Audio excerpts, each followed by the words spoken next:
বন্ধুরা আজকের ভিডিওটিতে আমি আপনাদের বলবো কিভাবে আপনারা একটি মোবাইল থেকে অন্য মোবাইলে ইন্টারনেট শেয়ার করে ব্যবহার করবেন।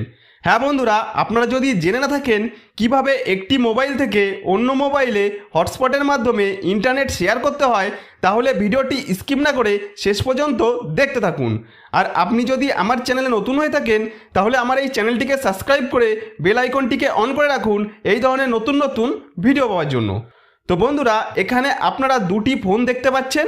তো বাদিকের ফোনটি হলো আমার বন্ধুর ফোন এবং ডান দিকের ফোনটি হলো আমার ফোন। তো বাদিকে আমার এই বন্ধুর ফোন থেকে ইন্টারনেট নিয়ে ডান দিকে আমার যে ফোনে কোনো ইন্টারনেট নেই সেই ফোনে কিভাবে ইন্টারনেট নিয়ে ব্যবহার করতে হয়, আজকের এই ভিডিওটিতে আমি আপনাদের তা দেখাতে চলেছি। তো তার জন্য সবার প্রথমে আমার বন্ধুর ফোনের ওপর থেকে এইভাবে স্ল্যাশ করে টানলে এরকমভাবে কয়েকটি শর্টকাট অপশন চলে আসবে। তো এখান থেকে আমাদের প্রথম যেটি করতে হবে, বন্ধুর ফোনের নেট বা ডাটাটি চালু বা অন করা না থাকলে এইভাবে মোবাইলের ডাটা বা নেটটি অন করে নিতে হবে। এবার বন্ধুর মোবাইলে এখানে অনেকগুলি শর্টকাট অপশন দেখতে পাবো। তো এর মধ্যে থেকে আমাদের হটস্পট নামে একটি অপশন খুঁজে বার করতে হবে। তো এখান থেকে হটস্পট লোগোটি খুঁজে বার করে নিয়ে এর ওপর কিছুক্ষণ টাচ করে রাখলেই এরকম একটি পেজ খুলে চলে আসবে, যেমনটি আপনারা বাদিকে আমার বন্ধুর মোবাইলের স্ক্রিনে দেখতে পাচ্ছেন। এখানে সবার প্রথমে হটস্পট অপশনটি অফ থাকবে, এটিকে এইভাবে চালু করতে হবে। এরপর এর ঠিক নিচে হটস্পট নেমের জায়গায় হটস্পট নামটি দেখতে পাবো। সাধারণত একটি মোবাইলের মডেল নাম্বার যা হয়ে থাকে সেই অনুযায়ী হটস্পটের নামটিও হয়ে থাকে। এছাড়া আপনারা যদি মোবাইলের হটস্পট নামটি চেঞ্জ করতে চান তাহলে হটস্পট নেমের ওপর ক্লিক করে যে নামটি রাখতে চান সেই নামটি এখানে এডিট করে লিখে ওকে অপশনের ওপর ক্লিক করতে পারেন। তো এখানে আমার বন্ধুর মোবাইলের হটস্পট নামটি হলো ভিভো T2X 5G। এই নামটি আমাকে মনে রাখতে হবে, কারণ এই নামটি পরবর্তীকালে আমার কাজে আসবে। এরপর যেটি করবেন, এখানে আপনারা হটস্পট পাসওয়ার্ড নামে একটি অপশন দেখতে পাবেন।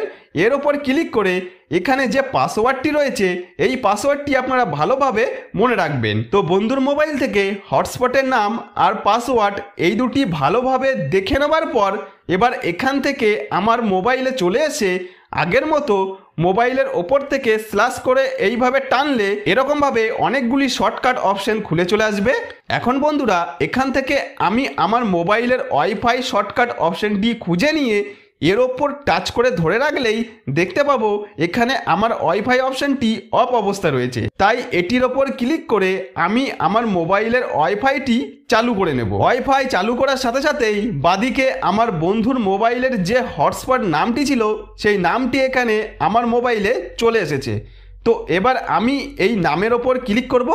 ক্লিক করলে দেখতে পাচ্ছি এখানে আমার কাছে পাসওয়ার্ড চাইছে। তো বাদিকে আমার বন্ধুর মোবাইলে যে হটস্পট পাসওয়ার্ডটি ছিল সেই পাসওয়ার্ডটি আমার মোবাইলের এই পাসওয়ার্ডের জায়গায় বসিয়ে দিতে হবে। তো বন্ধুর মোবাইলের হটস্পট পাসওয়ার্ডটি আমার মোবাইলে এইভাবে টাইপ করে দিয়ে নিচে কানেক্টের ওপর ক্লিক করলেই আমার বন্ধুর হটস্পটের সাথে আমার মোবাইলের ওয়াইফাইয়ের সাথে কানেক্ট হয়ে যাবে। এরপর থেকে আমার বন্ধুর মোবাইলের ইন্টারনেট আমি আমার মোবাইলে ব্যবহার করতে পারবো। তো এবার আমার বন্ধুর মোবাইল দিয়ে আমার মোবাইলের নেট চলছে কিনা সেটি দেখার জন্য আমি আমার মোবাইলের ইউটিউব অ্যাপ্লিকেশনটি ওপেন করলাম। তো ইউটিউব অ্যাপ্লিকেশনটি ওপেন করলে দেখতে পাচ্ছি এখানে আমার ইউটিউবের সমস্ত পেজগুলি খুব সহজভাবেই খুলে চলে আসছে। অর্থাৎ আমার বন্ধুর মোবাইলের নেট দিয়ে আমার মোবাইল চলছে বলে আমার ইউটিউবের পেজগুলি সহজভাবেই খুলে যাচ্ছে। তো বন্ধুরা, আপনারা দেখতে পাচ্ছেন আমার মোবাইলে ইউটিউবে এখন যে ভিডিওগুলি চলছে সেটি আমার বন্ধুর মোবাইলের নেট ব্যবহার করেই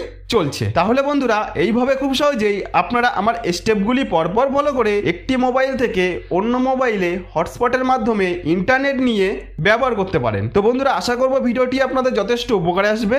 যদি কোনো উপকার এসে থাকে তাহলে ভিডিওটিতে একটি লাইক করে দেবেন। আর আপনি যদি আমার চ্যানেলে নতুন হয়ে থাকেন তাহলে আমার এই চ্যানেলটিকে সাবস্ক্রাইব করে বেল আইকনটিকে অন করে রাখবেন এই ধরনের নতুন নতুন ভিডিও পাওয়ার জন্য।